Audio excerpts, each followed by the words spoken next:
So this week's topic of Amuna Mondays was expectation versus manifestation. And before the class begins, the class is dedicated to a couple names, so I'll say them now and I'll repeat them at the end as well. It's in honor of Refuah Shalema for Leah Lilach Bat Sarachana. May she have an immediate, speedy, full recovery, as well as a Le'ulei Nishmat for Gabrielle Masoud Bat Sarah and Roger Asher Ben Marcel. May both their neshamas have the ultimate aliyah. I also want to dedicate the class to all of the people that were killed. I hope all of their neshamas have the ultimate aliyah, as well as all the people that were wounded in the October 7th and onwards and anything after that in Israel. I hope they all recover fully, B'ezrat Hashem, that's mentally and physically. And all the hostages, may we only hear good news and they come back safe. So the topic of expectation versus manifestation. At first, they seem pretty similar when you attempt to dissect them, like manifestation and then expectation. It's like they can sit there and it's like you can work on something and put your best foot forward. And at the end of the day, you're also living in this world of cause and effect, and you're kind of expecting a result based on the amount of effort that you put in or don't put in. And manifestation is extremely similar in that sense. It's like you're sitting there and manifesting it. And it's like while you're doing it, you're manifesting it. So while I was speaking about the class yesterday, I actually came down to this concept that the key difference between the two, like the truth is like they're extremely similar, but the big difference of the two is one's fueled off of result and the other one has no, like result plays no role. So immediately when that is broken down, we can see from the previous classes that the minute one removes the aspect of result and still finds themselves doing, that's emunah, that's faith. That the result plays no role. Why does the result play no role? Because it's the one thing that I or anyone has no control over. The only one that can control the result is God.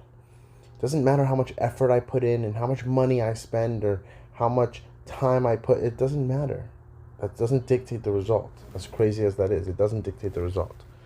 And once somebody actually has that locked in, that mindset, they just find themselves either quitting, giving up, or actually pushing forward. But the ones that do push forward are the ones that are now operating off of emunah, because the result is the one thing I can't control, and yet I'm still moving forward. I'm still doing something. When you think about it, that's exactly what manifestation is. It doesn't matter what your parents think. It doesn't matter what your best friend thinks. At the end of the day, you're manifesting it. It doesn't matter what anyone's telling you, or yes, it can happen, no, it won't happen, this. It doesn't matter. You're just, boom, you're just operating. And whether you see a result or you don't see the result, you're still operating. You're still, quote unquote, manifesting it. You know? But when you're expecting, it's a very cause and effect mentality. It's a very, oh, I did this, so you owe me. Or you're kind of sitting there and being like, oh, this is happening because of this. It's very result driven. And the minute you don't get a result that you're expecting, you tend to quit or give up, which is very common. And when you think about it with that mindset and like that broken down like perspective, you realize that manifestation is completely Torah driven. It's a beautiful concept that is completely pro Torah. But expectation goes against everything. That's just not it. That's not the move. Expectation is the reason why there's disappointment, why there's like people not receiving what they want and getting like mentally affected negatively. Like any negative effects are coming off of expectation, whether it's cursing, whether it's getting fired from a job. At the end of the day, the only reason you're taking it in a negative route is because you were expecting something better. And even if you were expecting something less, it still hurts. It still hurts. So like pain, aggravation, frustration, that all comes from expectation. But now if you remove that concept and it comes from manifestation, It's actually beautiful. Why? Because you don't expect anything. When one does not expect anything, they appreciate everything. Like they need they need to not have expectations, and you will realize that there is beauty in everything, and everything that you have, you're grateful for because you expect nothing in return. I wake up and I pray and I do this. That doesn't mean I'm going to have a great day. And if I break that down into my head, that it does not mean I'm going to have a great day, when I do have even a remote great day or something that looks like it's going to be a great day, it's a beautiful thing and I'm grateful for it. But if I'm sitting there and I'm expecting that, oh, because I prayed in the morning and I did this and I did that and I started my morning really dedicating my time to Hashem, and all of a sudden I'm on my way to work and something happens or somebody cuts me off or I'm late or this or that, God forbid, or anything, it immediately ruins my day, and now it also ruins my connection to God because I'm like, what the hell? Why did I do this? One has nothing to do with the other. And it's like, remove the aspect of expectation and you will always, and it instills in you the aspect of gratitude. And that's something that every single person should strive for. Everybody should strive to be grateful. That's what the world needs. It's the way to receive everything that you want is gratitude. Why am I going to give you $100 when you don't even appreciate $10? If you don't appreciate 10, I'm not giving you 100. If you don't appreciate 1, I'm not giving you 10. And that break it down. It's like, if you don't appreciate the life that God's giving you, how are you asking him for so much more? How are you asking him for a job? How are you asking him for a car? How are you asking him for a relationship? When you don't appreciate what you have, when you're looking at your life as so negative and this and that, and God doesn't give me this and this, you're just expecting. That's the problem. Their expectations are way too high. And it's not that God can't meet them.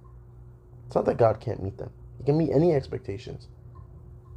But that's just not it. That's not the move. That's not what God's looking for. God's not looking to be held accountable for things. It's like, who are you? It's like you're telling the boss all this. Like, no, you're not. No, you're not. All right, bye. And it's like, when you expect, you're also driven by the result. And if you're driven by the result and, oh, I can put all this effort in, God's like, all right, let's see how much effort you got. And he's testing you. And the minute you get exhausted, he's not going to be there and be like, oh, okay. No, because you want to go that route of result, and I have result in my hands. God's going to show you how much you don't. That's the truth. And as soon as you let go, you'll realize it. You'll realize, like, God does not owe me anything. Release the concept of expectation out of things. And it's so difficult because we live in a world that's so cause and effect. You work, you get paid. Says who? Understand the concept. I'm working because God said to work. And it's like, wow, I'm getting paid. This is beautiful. Gratitude. Immediately grateful. You're like, wow. And you'll realize, like, that's your fuel. Your fuel is gratitude. And it's like that job will get increased to something else. And that paycheck will increase into something else. And that will grow into something else. But if you're sitting there being like, oh, I'm going to go to school and this and that. I'm going to get educated and then I'm going to pay. There's a lot of people that go to school and end up with a lot of debt and don't get anything. Don't get anywhere. They get nowhere.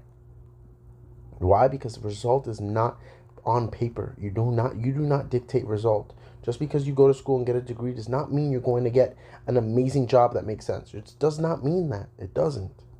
Maybe we see it often enough that we think, again, expectations, we expect it now. Oh, it worked multiple times, it will work again. That's not true. So release the concept of expectation and it will instill gratitude. When you instill gratitude, it is the recipe for unlimited blessings. God has no limit. You unleash this unlimited access to anything you want in life. And all it is gratitude. So that was the topic for this week. So again, I want to have in mind Refuah Shalema for Leah Lilach Bat Sarah Chana and everybody that was wounded in the Israel attack, as well as Lu'ulei Nishmat for Roger Asher Ben Marcel and Gabrielle Masauda Bat Sarah, as well as all of the people that were murdered in Israel. May all of their nishamas of the ultimate aliyah. And again, maybe only hear good news regarding the hostages. Thank you guys, and I'll see you guys next week.